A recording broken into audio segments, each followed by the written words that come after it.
We are what we pretend to be, so we should take care what we pretend to be. Kurt Vonnegut, Mother Night. There's a moment in Mass Effect 3 where we realize everything we see and hear is suspect and may have been for a while, or at least there will be a moment where we realize that, if we've managed to play the real Mass Effect 2. I don't mean played every side quest, I mean if you managed to buy the whole game. Mass Effect 2's publisher, Electronic Arts, who bought its developer BioWare after the first installment, specializes in lopping off integral portions of a game narrative and charging you to get them back as DLC or downloadable content. Nor is this more obvious than Mass Effect 2, and nowhere in Mass Effect 2 is it more egregious than Arrival. Arrival got mixed reviews, focused on whether gameplay offered interesting choices, a hallmark of the series. Arrival forces us to play alone and railroads us into a specific ending. We've been conditioned to think of DLC as extras, alternate costumes, extra vehicles, side quests, new weapons, cool but unnecessary characters. Making Arrival DLC gives the false impression its story is optional and its railroading an adventurous flaw. But Mass Effect 2 must end with Arrival, and Arrival must end the way it ends. And for the sake of Mass Effect as a whole, Arrival has to railroad us, not Shepard, into its finale. Arrival is not merely the end of Mass Effect 2, but a prologue and prolepsis of Mass Effect 3. The most obvious motive for EA to remove Arrival is simple: profit. The best chunks to hold back are the least optional chunks that nevertheless can be removed without players noticing their game is incomplete. Here's your cheeseburger. Oh, you want it cooked too? Okay, princess. The second motive is the Whole Foods principle of capitalism. Poor people don't deserve the whole experience. But beneath those is a third, more insidious motive, one maybe not even conscious to EA, to disrupt any narrative that contradicts capitalist realism. Profit motives, scarcity mindsets, laissez-faire racism, and blind self-interest are all side effects of a mind already conditioned to capitalist reality, and conditioned minds avoid, delete, or hand-wave away contradictory information. Art done for profit will, knowingly or not, propagandize capitalist realism. Contravening ideas are robbed of their potency, considered unrealistic, or contradicted, muddying the truth. All things take money, and big art takes big money from those with ironclad capitalist realism conditioning. So most art becomes propaganda, and propaganda must be ubiquitous if it is to maintain believability in the face of a contradictory reality. The tragic irony of Mass Effect is that when experience is intended, the narrative is about this very process, the process of indoctrination. That's right, a show named after a game mechanic is finally doing a gaming episode. Sort of. We are Nocturne! We are Nocturne! We are Nocturne! We do not understand. You have Nocturne! You are not in command. You have Nocturne!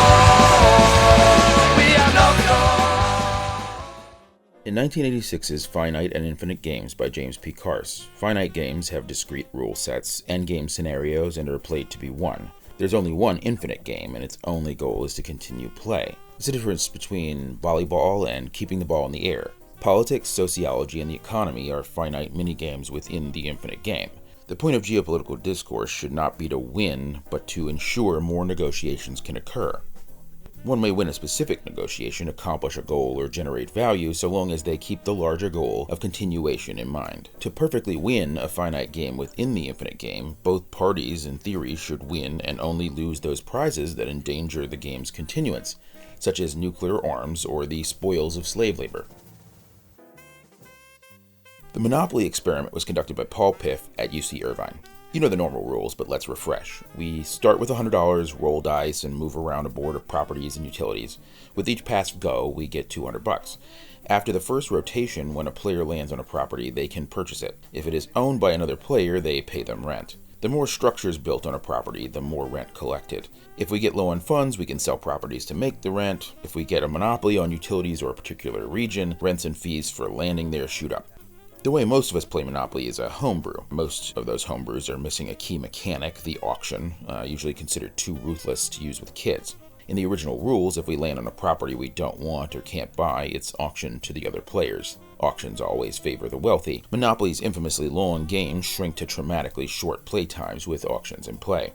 In Piff's experiment, the game was rigged. A coin flip decided which players would receive unfair advantages. Rich players were given twice as much money to start, collected more on go, and rolled 2 dice instead of 1, moving faster around the board. Rather than remembering the game was rigged, rich players fast began mocking poor players and attributing their good fortune to skill on their part. Ironically, demonstrating this kind of economic unfairness was exactly the original point of Monopoly.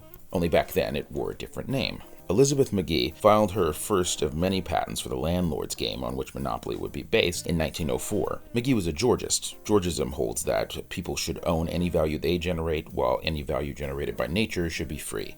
McGee claimed if you gave one player all the land and no wages, and the rest of the players all of the other advantages, the land monopolist would still win, proving the land monopolist the monarch of the world.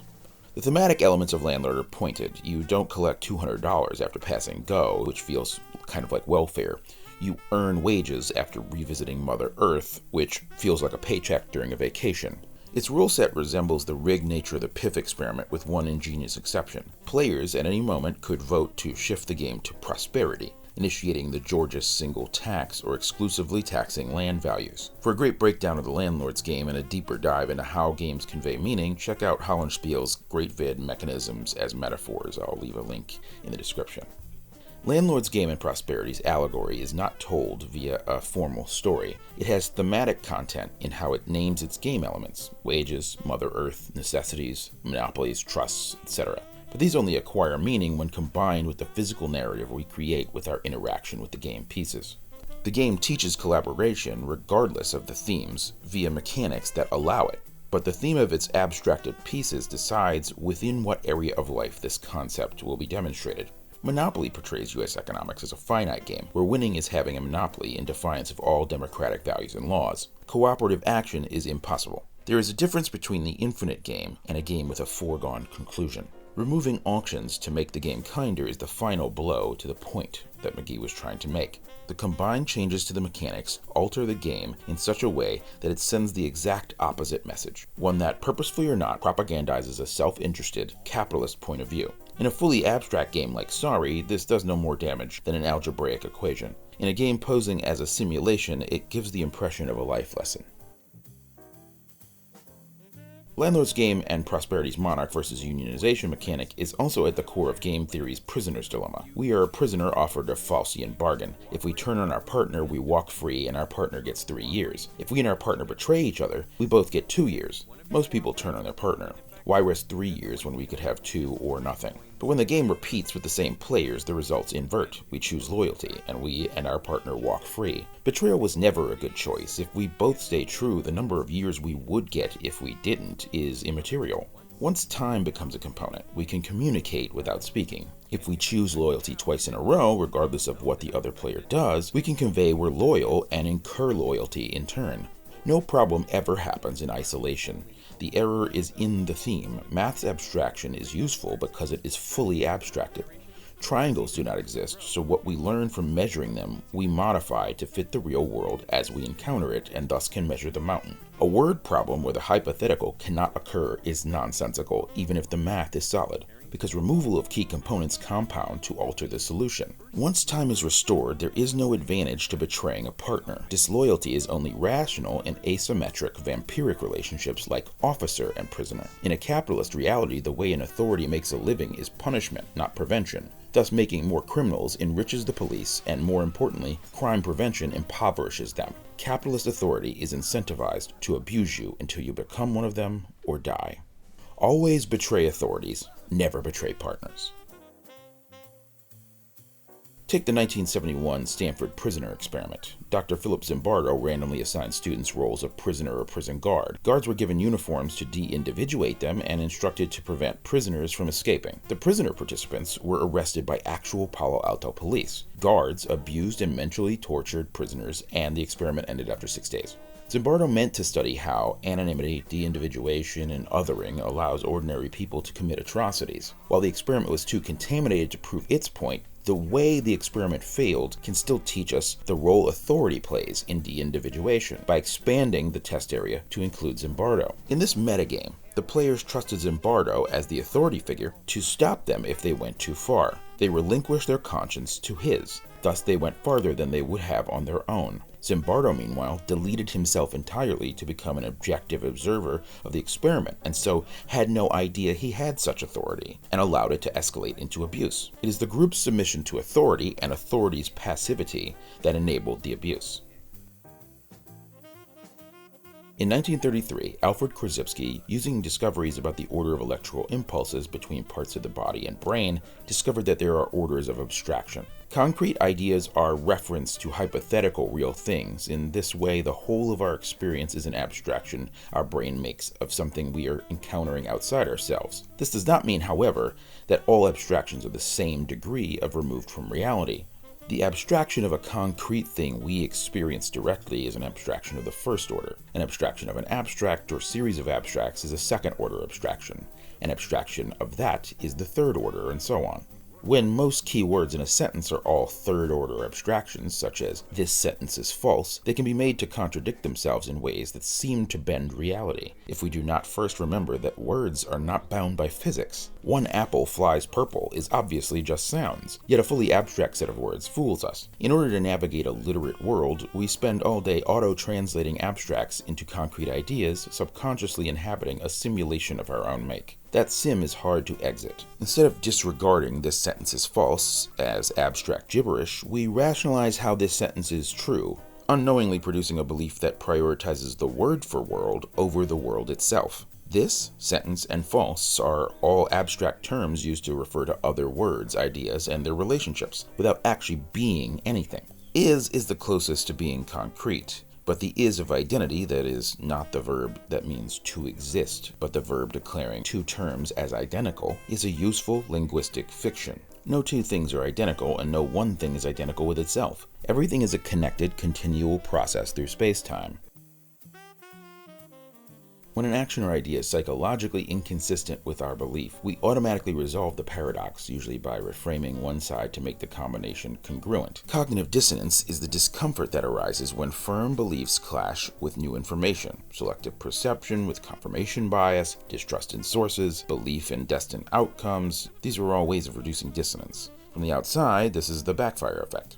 Leon Festinger developed the theory of cognitive dissonance when studying apocalypse cults, noting that when an end-times prophecy did not come true, believers intensified their belief. Members of a cult are more likely to rationalize that their faiths diverted the apocalypse rather than realize that one wasn't coming. Clint Hocking coined ludonarrative dissonance in 2007 to describe when a game's interactive elements and the story the game tells disagree, citing BioShock as an example. BioShock is set in the fictional underwater city of Rapture, an Ayn Randian objectivist utopian experiment taken to its logical conclusion. Rand, a Russian-born American writer, used a series of books such as The Fountainhead to argue that faith, religion, and altruism should be rejected in favor of so-called ethical self-interest, and that great men should be exempt from the rules of society. In BioShock, while the player has choices between objectivist self-interest and compassionate altruism, the game railroads the player down a path toward revolt against the objectivists. The narrative is about free will, but mechanically forces you to choose compassion. The narrative promotes the compassionate, but first-person shooter mechanics demand self-interest and solipsism. Designer Brett Makedonsky used Mass Effect's choice system as an example of ludonarrative dissonance. Renegade actions are fun, often funny, unethical, rude, and ill-advised. Its dialogue choices are unnecessarily mean and diplomatically stupid, yet have little or no repercussions past the immediate. This misses, however, the point of the term, which is not about dissonance between two narrative or thematic elements, but between what the game tells the player is right and what the player's interaction shows them to be right.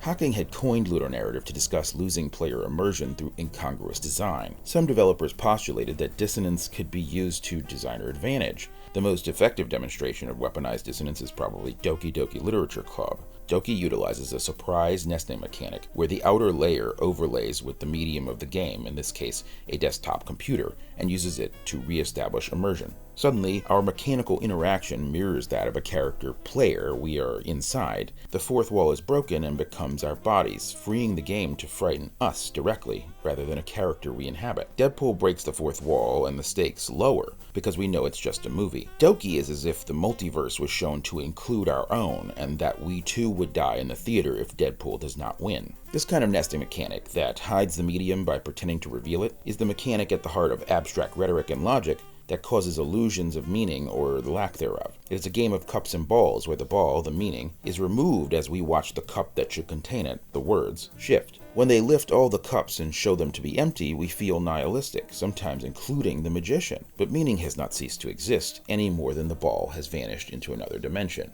In Understanding Media, Marshall McLuhan demonstrated that humans are affected far more by media than the content of the media.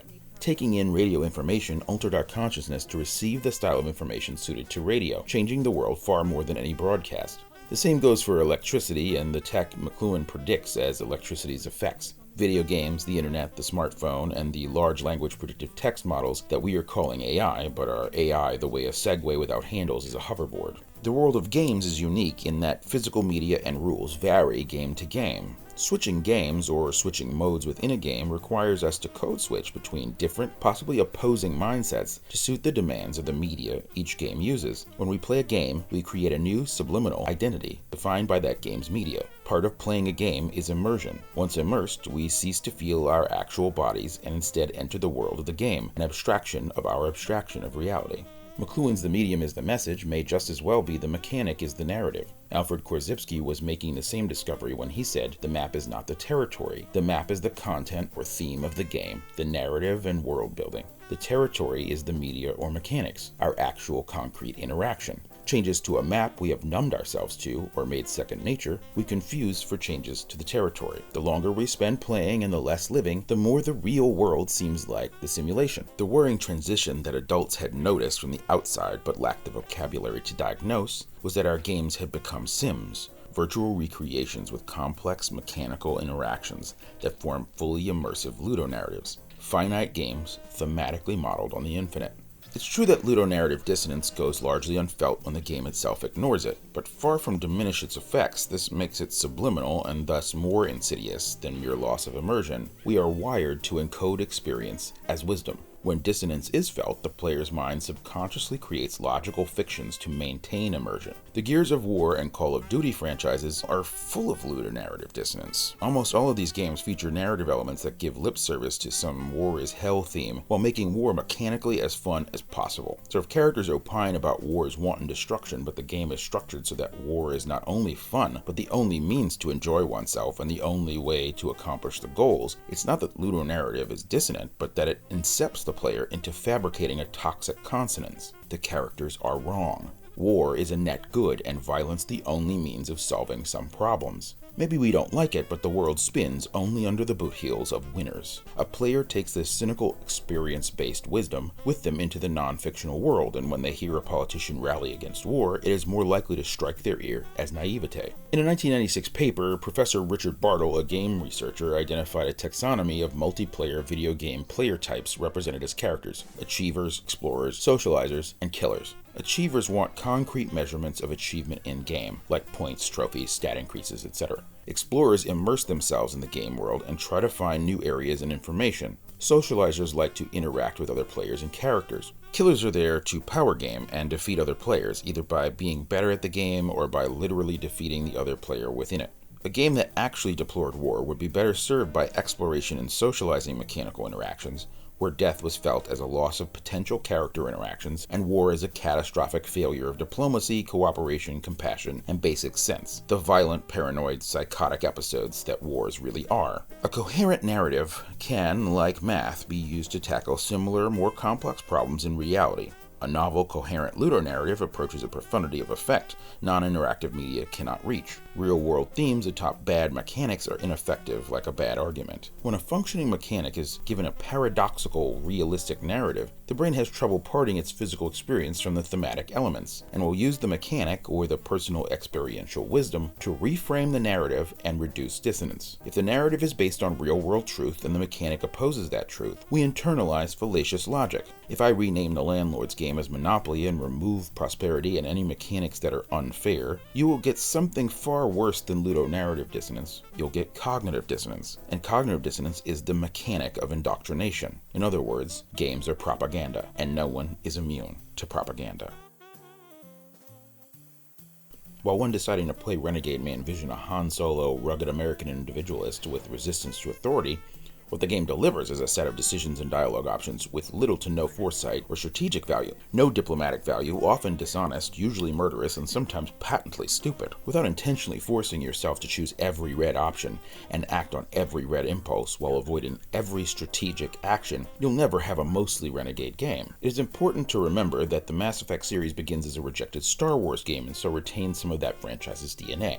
The Star Wars light-dark dichotomy was probably what evolved into Paragon Renegade. One is forced to conclude that Renegade was intended as the Sith or dark side option, and that, like the game Fable, this was how the game tracked your alignment on a moral compass. Sith is the path of passion, but in the lore of Star Wars, passion is born of fear, and fear leads to, well, you remember all that. At any rate, the point is, unlike Fable, Star Wars doesn't want you to be a Sith, and Mass Effect doesn't want you to be Renegade. The options are more there as a system of incentives and punishments, only the punishments are just a little too cool, like scarring, and too abstract or distant to be felt, like not getting enough war resources. In a Star Wars game, the dark side is already preloaded into your psyche as the bad path. So, why then is the only way to survive Mass Effect 3 to play as a Paragon until the very last scene and then make the Renegade choice to destroy everything at the end? To understand that, we'll have to go back a little. We are introduced to the Reaper ability to indoctrinate via a mission in Mass Effect 2 when Shepard and company board a dead Reaper and find the records of what happened to the last group that boarded it. For the entire mission, a Lovecraftian-style dread mounts as we wonder if the seemingly inert ship is playing possum or if its indoctrinating power is so passive the ship's death does not matter. For the rest of the game, the idea we may have become a dubious narrator cannot fully be shaken, nor should it. This more approaches Robert Chambers' King in Yellow play wearing Lovecraft's Necronomicon as a mask. The King in Yellow matters a great deal and will be coming up more and more often as we move forward. Needless to say, like most Act 2's, Mass Effect 2's ending must be disastrous. It directly leads into Mass Effect 3. You start in custody for the crime you commit in Arrival. Most importantly, its themes are integral to understanding Mass Effect as a whole and how to make the game's final terrible choice. In Arrival, our character, Commander Shepard's investigation leads to an asteroid laboratory studying the long inactive Alpha Relay, the first of the ancient mass relays that allow the species of the Milky Way to travel between solar systems. Eventually you find the group of scientists there plans to reactivate the relay and let the Reapers in. The Reapers are an ancient, sentient race of Lovecraftian cosmic Terminator spaceships that arrive every 50,000 years to convert all organic life into cyborg zombies, allegedly to prevent the cycle, an inevitable war where synthetics wipe out all organic life. The Reapers' journey from dark space would take several months or years. Opening the Alpha Relay will let them in immediately. The runners of the lab we're investigating have come under the thrall of Reaper indoctrination. Through this interaction with them and the data logs that we found in that inert Reaper, we know Reapers do not only zombify, but initiate a series of logical distortions and drive people mad. Distortions that lead to choosing to serve them, or do what they need us to do, while thinking we are doing the opposite. Arrival railroads us into a Pyrrhic victory where we destroy the Alpha Relay by ramming it with the lab's asteroid. The explosion destroys the entire system, killing several 100,000 beings, but buys the rest of the galaxy time to amass more forces. This foreshadows the Act 3 climax and an escalation of the terrible choice of Act 1 of who dies and who lives, and the only proper coda to Act 2 of the trilogy. The decision to make it DLC forces a large component of players into an inferior experience. Even if the player gets to it, they may do so only after already playing 2 or even 3 before deciding to shell out extra for a bonus mission, and not contextualize this mission with the larger game. Mass Effect 3 is the first time we meet the elusive man in person, the wealthy owner of Cerberus, a pro-human anti-alien galactic corporation with its own military forces, whose name is a pun on elusive, hard to catch or meet, but is spelled elusive, which means illusory or deceptive. An antagonist in the first game, you worked for Cerberus and the elusive man in Mass Effect 2 against your better judgment. Elusive tries to convince you we should control the Reapers, but by the end is on his way to becoming a husk, exactly how we met an indoctrinated character named Saren in the first game. We also know the Collectors, more advanced husks capable of speech, were once the Protheans from a prior cycle. Peter Thiel, Elon Musk, and their kind are presaged in Saren and the elusive man. Men with the GDP of nations, so distrustful of the other, so hungry for order and control, and so terrified of AI that they build it themselves and expedite their own ends. The ancient Cthulhuid race of Leviathans watched synthetics wipe out organics repeatedly in their time and got so scared they converted themselves into synthetics, the Reapers, wiping out their own race. Now, when organic life builds synthetic life, the Reapers rush in to corrupt those synthetics and organics alike into a race war, announcing what they do as the only solution to inevitable annihilation. But is this rationality or mere logic? Logic twisted to absolve them of their own past genocides by making their deeds part of a grandiose and inescapable turn of events. The rush not to prevent an outcome repeating, but from having to witness proof that their sins were not inevitable. In other words, the Reapers have cognitive dissonance they are trying to diminish. It is a prophecy that if they abandoned, they would stop self-fulfilling. It's replacement theory as programming. At the midpoint of Mass Effect 3, if we make the right choices, we can resolve the conflict between the Quarians and Geth, their synthetic creations. Without the DLCs, this conclusion suggests synthesis is what the game narrative thinks is morally correct. In reality, synthesis is a logical fallacy I call the fallacy of gray, that if both options of a binary are wrong, the compromise or synthesis of the two must be right. If we play Arrival in context, the peace brokered between the Quarians and Geth implies something completely different. That the Reapers are full of shit. The Leviathans, their Cthulhuid creators, were, like the elusive man, lost before they began. The war is not inevitable without the indoctrination used to solve it. The game told you Paragons were good guys and made it difficult to be a renegade in every way, making their decisions not just morally gray, but ill-advised. This dissuades the usual gamer instinct that the harder path is the better one. It conditions you to associate these choices with colors. In that last chamber, control is a blue machine, suggesting Paragon. Destruction is red, suggesting renegade. Since destruction would destroy many of your allies, including the Geth with whom you've just negotiated peace, and an AI crew member named Edie, synthesis converts everyone the way the Reapers do anyway, and control involves only self-sacrifice. This isn't out of the question. Indoctrination is not a zombie virus, but a hijacking of the moral logic of the characters in question. Paragon and Renegade are neither moral nor ethical paths, but identities. What we think is the Paragon choice and the Renegade choice, what appear as blue or red, are being controlled by the Reaper. If we choose blue or red because that is who we are, we've been indoctrinated. What should come to mind is that the elusive man, Saren, and the scientists of Arrival all likely had a similarly colored choice in their own HUDs. That some Prothean also arrived right where we are standing 50,000 years ago. One can imagine elusive, Saren, and the Protheans also saw control in blue. But to continue being the Paragon they thought of themselves as, they chose to control the Reapers, which turned them into a Reaper first, making their control a technicality. These are the collectors. We can also imagine that the scientists chose synthesis, but so did every husk. Destruction is the Paragon choice. It's the Reapers who want you to think of it as renegade. Mass Effect isn't about choice, it's about how to choose correctly, which means not choosing like a machine. Colors and flags and binaries and symbols are all shorthand to be used by drones. Listen and think for yourself. Use your memory and your wits. What is the right answer, not the answer that makes us feel like we were always right?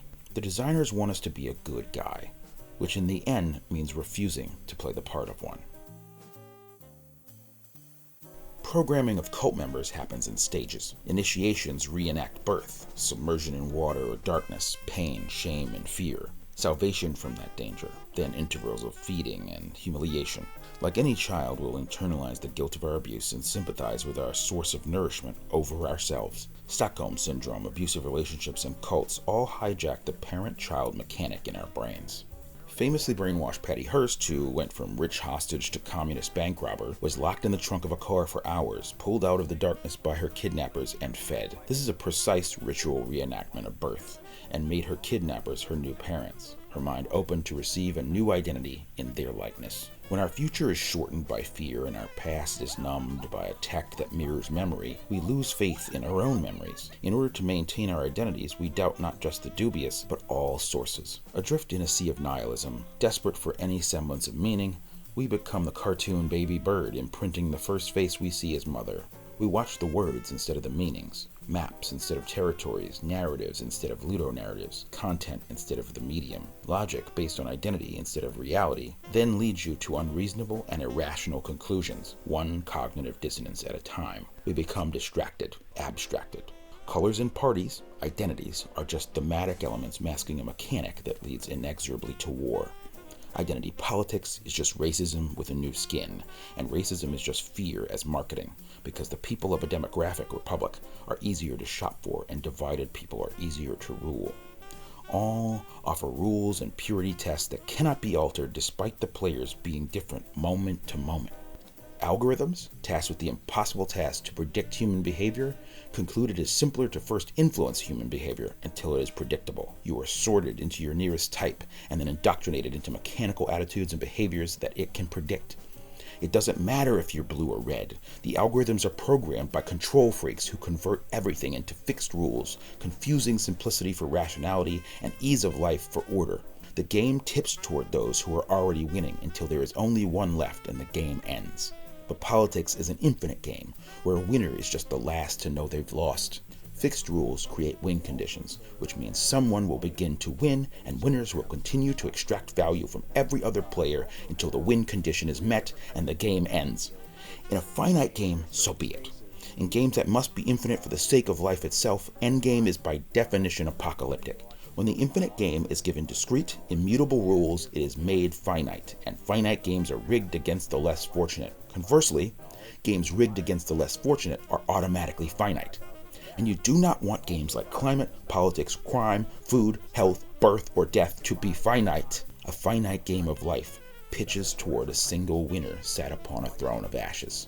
Only by continuously updating the rules for each new game to prevent a monarch of the world, thus making the game infinite, can we avoid the end. As we watch the indoctrinated go closer to the edge, or those they put in power go past anything they ever wanted, if we are to survive, we must conclude that we too are indoctrinated, and have been for some time, that our entrenched beliefs led just as inexorably to this as the other sides, that we must open the door to forgiveness for the deconditioned, or we ourselves will not deserve forgiveness. You're deeply invested in Palantir, in military technology, in technologies of surveillance, in technologies of warfare, and so on, right? And it just seems to me that when you tell me a story about the Antichrist coming to power and using the fear of technological change to sort of impose order on the world, I feel like that Antichrist would maybe be using the tools that you were building, right? Like, wouldn't the Antichrist be like, great, we're not going to have any more technological progress, but I really like what Palantir has done so far, right? Yeah, isn't that a concern? Wouldn't that be the irony of history would be that the man publicly worrying about the Antichrist accidentally hastens his or her arrival?